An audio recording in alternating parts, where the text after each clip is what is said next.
Hi, so this is a quick video about how to kind of understand a feeling that you should embrace when dealing with a narcissist or someone with narcissistic qualities.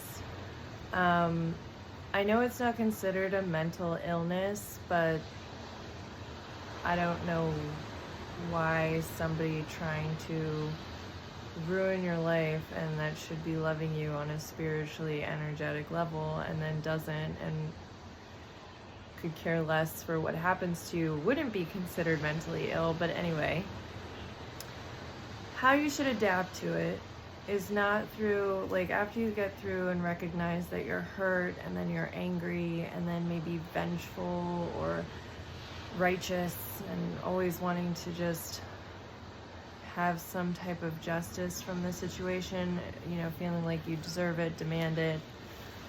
Well, demand it, because you absolutely deserve it. But the way you should embrace the energy is you have to notice them, and I've said this in other videos, and a lot of people know this, that narcissists only, or people with this issue, only get away with their behavior because they're a grown-up adult and they may have a good job or they may have some type of social status where they're feeding off people's energy, and it's people's respect towards them that's giving the narcissist a feeling of control for them to feel stable enough to walk around like they're normal. Give off some kind of like they're normal. But I'm just here trying to pull the rug out from underneath them so they don't have that feeling, and that's why I just tell everyone to go listen to the millions of videos or stories of real life issues people have and encounter when they deal with narcissists. And it's because you can pick up on the pattern.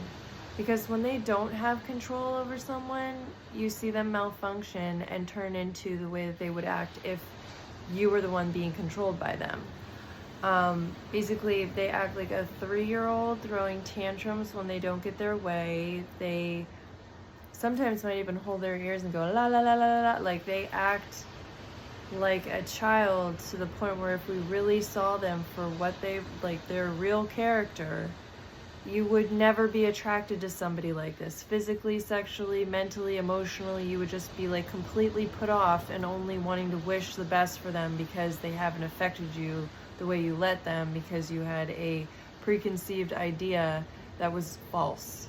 And then you kind of just fell into that fairy tale because they saw you had it and then ran with it and manipulated your emotions. And for whatever reason, you couldn't spot it in time, and then you got sucked in by having your self-esteem lowered, maybe your self-image taken away, your just negative thoughts, fight or flight, just everything to make you feel like you're depressed, and becoming codependent on them, making you feel better by giving you little table scraps and crumbs of kindness.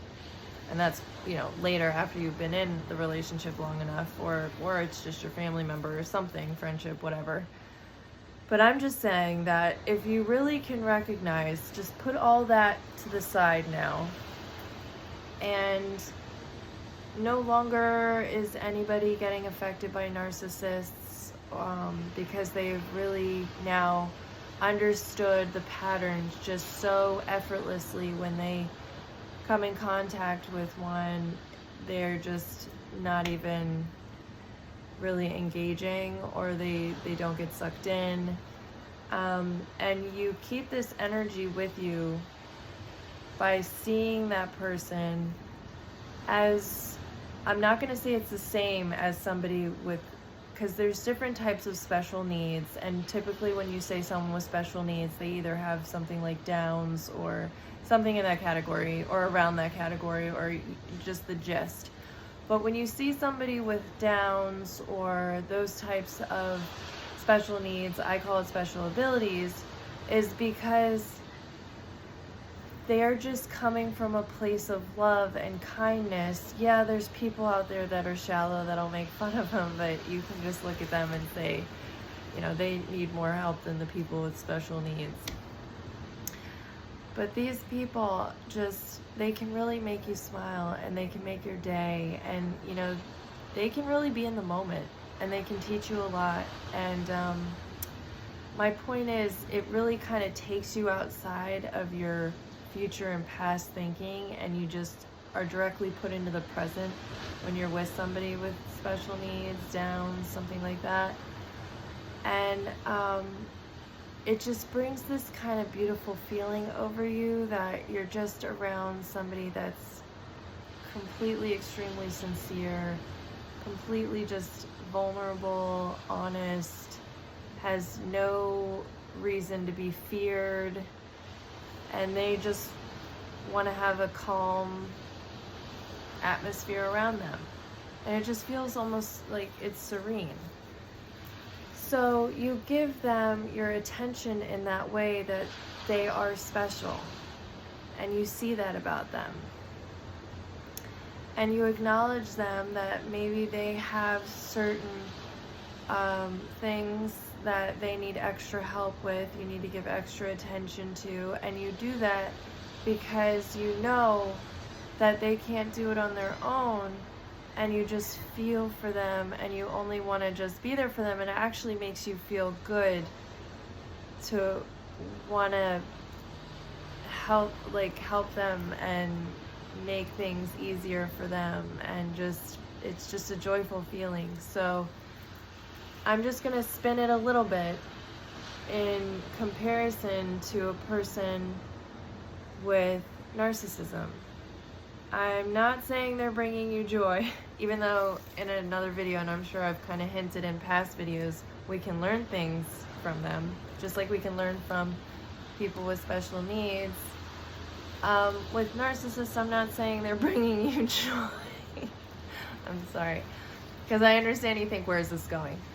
What I'm trying to say is, just look at them with the same beginning awareness that you would with someone with special needs. You have to halt and recognize that you're dealing with a different animal here. It's a different type of person. It's a different type of brain functioning.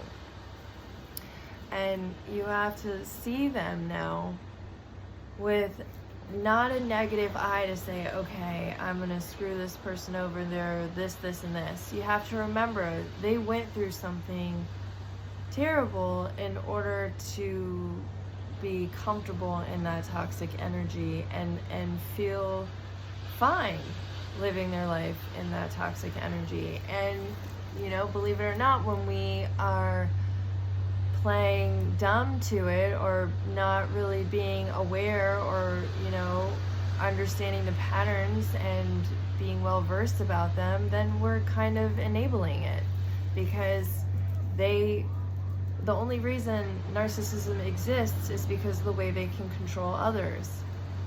And it's through manipulation, because others give them the respect because of whatever title they have, like I said earlier, and because they're an adult or whatever. But if we just pull those layers back and really see them for the mental state that they have, then we can really observe them correctly and appropriate our energy correctly, and not be affected by them at all. And if anything, have compassion, but not in a sense that you would be helping the people with special needs, physically, emotionally, energetically opening up to the people with special needs. Instead, this is where I say you keep your boundaries, because you know you can't do what I just said you can do with the special needs. You cannot do that with the narcissism, because that's what they feed off of, and you don't get anything reciprocated, and it just throws you out of your peace. And as I have said in other videos, and I will continue to say, you have your boundaries. Specifically, they come up exactly in those times where you know that if you're about to get to a certain point that's going to throw you out of your peace, or even just your calm, if you haven't fully found peace yet, if it's going to throw you out of your calm, that's when you just cut off energy connection with them. You see them for where they are. You see them and you notice maybe they have an agenda or whatever. You can see and observe what kind of state they're in. And because you care about yourself and you care and love yourself and you have compassion for yourself, because you know you've made mistakes and done things that you can regret, but you learn from them. These people have a hard time learning from them, which is why they're on this kind of never-ending hamster wheel spiral of toxic energy. So you can only just feel like, oh my gosh, I hope the best for them.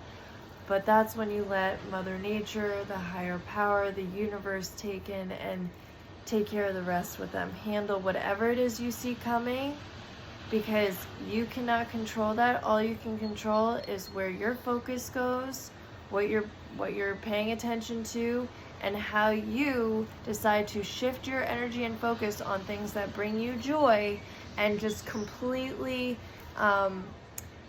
consuming yourself in it fully. Just completely consumed in it, because you don't want because if you're thinking any type of like how they are, what you think they're doing, you're giving them your energy. So you have to cut off all of that thought process to them and just know that there's something greater, because it created our cells. Whatever created those cells is going to handle that. The only energy that is asked of you is to always feel your best, and to always make it a habit to be acknowledging the present moment and your thoughts, to always make them positive. Doesn't matter if a negative one comes in, you can catch it and then you change it. And that is your job. And that alone is so much more to focus on. You don't have time to focus on that. You only have time to focus on people that reciprocate the energy you want to put out. Okay? So just know that, and watch things shift. Watch things change. And I don't mean that in an ego way. I mean that in I've seen it and I want it for everybody. And just watch. Because it may not feel like it's gonna happen. It may not feel like it's gonna happen right away, but you're giving your thoughts away. You're giving your energy away when you're like, when's it gonna happen? Why hasn't it happened yet? Why aren't they changing? When are they gonna change? Or da da da da. No, you have to come back to the present moment and what is best for you. Finding small habits to create bigger habits and your character, and just by finding things that make you feel joy. Having good, every day a little exercise, an exercise plan, or just mantras, or, switching it up, doing things every single day and practicing how to bring yourself back into the present moment, and really cherishing things when you finally found things that bring you joy, really acknowledging them and saying how grateful you are, because sometimes you can be stuck in life and have a bunch of stuff and they don't bring you joy. And then you really put in the work and effort to do things that are healthy for you. And yeah, they may not make you feel like you're, full of joy, but you're putting in the energetic equity, the empathetic equity, the compassionate equity, so that when you really push through, you're building that energetic muscle, or however way you want to explain it or describe it or analogy, and the universe drops something right in your lap, right in front of you, that just, you find a passion that brings you joy. You find something that brings you joy, and you are just so thankful. And the way it kind of creeps up on you is like completely out of the blue. But it's there, so you can't lie if you're joyful, if you're grateful. You just can't lie to yourself. You can't lie to your head about it. So you really put in the effort, and you don't want to like beat yourself up over it, but you do want to put in the effort, and you can take breaks, but don't skip out in those times where you have time to do it. Just do it. Put in the effort. Always. You're investing in you. Thinking about what someone else is going to do to you in a negative way, you're investing in them. You're giving your energy to them, which makes them more powerful. Which one do you want to choose? And don't forget about our friends over with special needs. Okay, they have special abilities and they can teach us a lot about being in the present moment, being thankful and grateful and happy and healthy and loving.